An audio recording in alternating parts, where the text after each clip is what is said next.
வணக்கம் மக்களே, நான் தான் அவங்கள்ட்ட மீண்டும் ஒரு வீடியோ மூலமாக அவங்கள வந்து சந்திப்பதில் மிக்க மகிழ்ச்சி. என்னடா அவன் ரொம்ப நாளை இப்போ திருப்பி ஒரு வீடியோ போட்டுருக்கான்னு நினைக்காங்க. என்னென்னு பார்த்தீங்கன்னா, சுவிட்சர்லாந்தில் இருந்து கொண்டு வீடியோ போடுறது வந்து இலவு கிடையாது. ஏனென்று பார்த்தால் வேலைகளுக்கு மத்தியில் வந்து நாங்கள் ஒரு லீவுனால அதுக்குள்ள வந்து ஒரு வீடியோ எடுத்து எடிட் பண்ணி போடுறது வந்து கொஞ்சம் தாமதமாகுது. ஸோ அப்படி இருந்தும் அதை வந்து விடாமல் செய்கிறதுக்கும் ஒரு காரணம் இருக்குன்னு பார்த்தீங்கன்னா, நீங்கள் தர சப்போர்ட் தான். அதாவது வந்து சேனலை வந்து சப்ஸ்கிரைப் பண்ணி எங்களோட வீடியோக்களை பார்க்குறதுல வந்து சுவிஸ் மக்களாக நீங்கள் வந்து ஆர்வம் செலுத்துறது வந்து தெரியுது. ஸோ அதனால் வந்து தான் தொடர்ந்தும் இந்த சேனல் ரன் பண்ணணும்னு சொல்லி ஆர்வத்தில் நானும் இந்த வீடியோக்குள்ள போட்டு கொண்டிருக்கேன். ஸோ அந்த வகையில் வந்து இன்றைக்கு நாங்கள் பார்க்க போகிற விஷயம் என்னென்னு பார்த்தீங்கன்னா, சுவிட்சர்லாந்தில் வந்து அகதிகள் வாரது வந்து குறைஞ்சு கொண்டு போனாலும் அகதிகளுக்கும் பிரச்சனை கொடுக்கறதுக்கும் சுவிட்சர்லாந்து ஒரு புதிய புதிய சட்டங்களை வந்து உருவாக்கி வராங்க. அந்த விஷயத்தில் வந்து இந்த ஒரு உருவாக்கிய சட்டம் தான் என்னென்னு பார்த்தீங்கன்னா, அவங்களோட கை தொலைபேசியை வந்து கண்ட்ரோல் பண்ணுறது. என்ன மாதிரி இருக்க போதுன்னு பார்த்தீங்கன்னா, அகதியிலிருந்த கை தொலைபேசியை வந்து சோதனைகிற ஒரு வித்தியாசமான ஒரு நடைமுறையை தான் கொண்டு வர போகிறாங்க. ஏற்கனவே அதை வந்து கொண்டு வந்து பரிசோதிச்சும் விட்டாங்க. ஸோ அதைத்தான் வந்து நடைமுறையில் ஈடுபடுத்த போறாங்க. ஸோ அதை பற்றிய முழு விவரத்தையும் இந்த வீடியோவில் பார்ப்போம். வாங்க வீடியோக்குள்ள போகலாம்.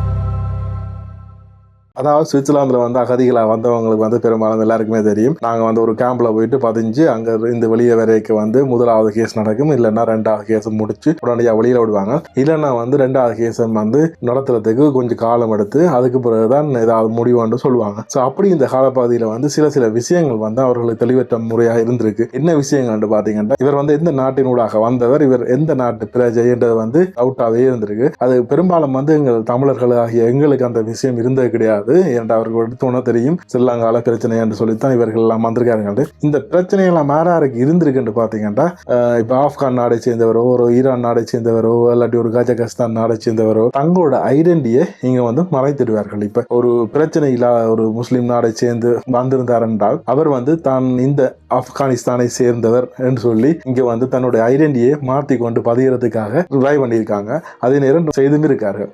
ஸோ அந்த விஷயங்களை தடுக்கிறதுக்கான தான் அரசாங்கம் வந்து இந்த புதிய நடவடிக்கை ஒன்று எடுத்திருக்காங்க. என்னன்னு பார்த்தீங்கன்னா, வருவருடைய கைத்தொலைபேசியை வந்து முற்றுமுழுதாக வந்து கண்காணிப்பது என்றால் பார்த்து எந்த நேரம் சிசிடிவி கேமராவில் பார்க்கறது கிடையாது. உங்களோட போனை வாங்கி அதில் இருக்கிற தரவு எல்லாத்தையும் வந்து ஆராய்வு செய்வார்கள். ஸோ அந்த வகையில் வந்து இதுக்கு எதிராக வந்து சிலர் வந்து கூடிக்காங்க. இது வந்து ஒரு ஆளுடைய பர்சனல் டீட்டெயிலை பார்க்கறதுன்ற வந்து பிரைவசி எல்லாம் வந்து போயிருமென்னு சொல்லிக்காங்க.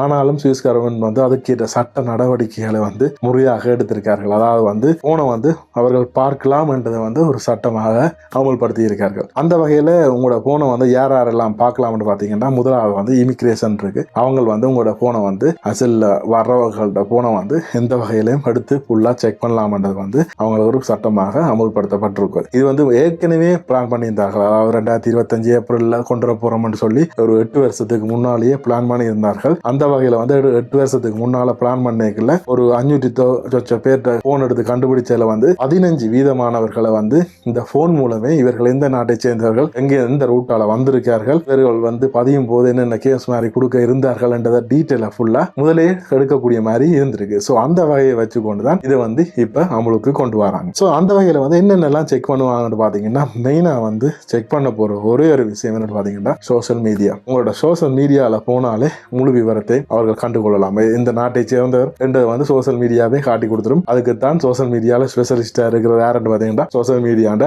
அல்காரிதம். அது வந்து இப்ப நீங்க ஒரு வீடியோ பார்க்க நீங்க தமிழ் வீடியோக்களை பார்த்து கொண்டே போனீங்கன்னா உங்கள் நாட்டை சேர்ந்தவரை அல்லாட்டி தமிழ்ல நீங்க சம்பந்தமா பார்த்தா தமிழ் வீடியோக்கள் மட்டும்தான் உங்களுக்கு வந்து கொண்டிருக்கும். அந்த வகையில இப்போ ஒரு எதிரிய நாட்டை சேர்ந்தவரை பார்த்தா அவருக்கு வந்து அவரோட நாட்டு மொழியை சேர்ந்த வீடியோக்களும் அப்படிதான் வந்து கொண்டிருக்கும். அதுலயே கண்டுபிடிச்சிடலாம் இவர் எந்த நாட்டை சேர்ந்தவர்னு சொல்லி. மற்றும் உங்களோட போட்டோக்கள் கலரிகள் எல்லாத்தையும் வந்து செக் பண்ணிக்கல வந்து நீங்க வச்சுக்கிற டாக்குமெண்ட். இப்போ ஒரு ஃபிளைட் டிக்கெட்டை வந்து போட்டோ எடுத்து வச்சிருந்தாருண்டா அதுவும் கண்டுபிடிக்கப்பட்டு விட்டுரும். அப்படி உங்களோட இமெயிலை செக் பண்ணுவாங்க. ஒரு இமெயில் டிக்கெட் அதுக்குள்ள இருந்தா அதை வந்து செக் பண்ணி பார்ப்பாங்க. ஸோ இப்படி எல்லாத்தையும் வந்து செக் பண்ணக்கூடிய அனுமதியை தான் வந்து இப்ப அரசாங்கம் கொடுத்துருக்குது. யாருக்குன்னு பாத்தீங்கன்னா இமிகிரேஷனுக்கு. ஸோ வருங்காலத்தில் வந்து அசூல்ல வர்றவங்க வந்து கண்டிப்பா நீங்க பட்டன் போனோட வர வேண்டி இருக்கும். அதுலயும் ஒரு சின்ன சிக்கல் ஒன்று இருக்கு. என்னன்னு பாத்தீங்கன்னா, பட்டன் போன்ல எந்தெந்த நாட்டு நம்பர்களுக்கு இவர் தொடர்பு எடுத்திருக்கிறார், உங்களோட கான்டாக்ட் லிஸ்டையும் கூட செக் பண்றதுக்கு அதிகாரம் அவர்களுக்கு உள்ளது. ஸோ இதனால எனக்கு இப்ப என்ன தெரிய வருதுன்னு பாத்தீங்கன்னா, வருங்காலத்தில் சுவிட்சர்லாந்துல அசூல் அடிக்கிறன்ற வந்து ஒரு பெரிய ஒரு போராட்டமா மாறப்போகுது. உங்கள்ட்ட இருக்கிற உடைமைகள் எல்லாத்தையுமே வந்து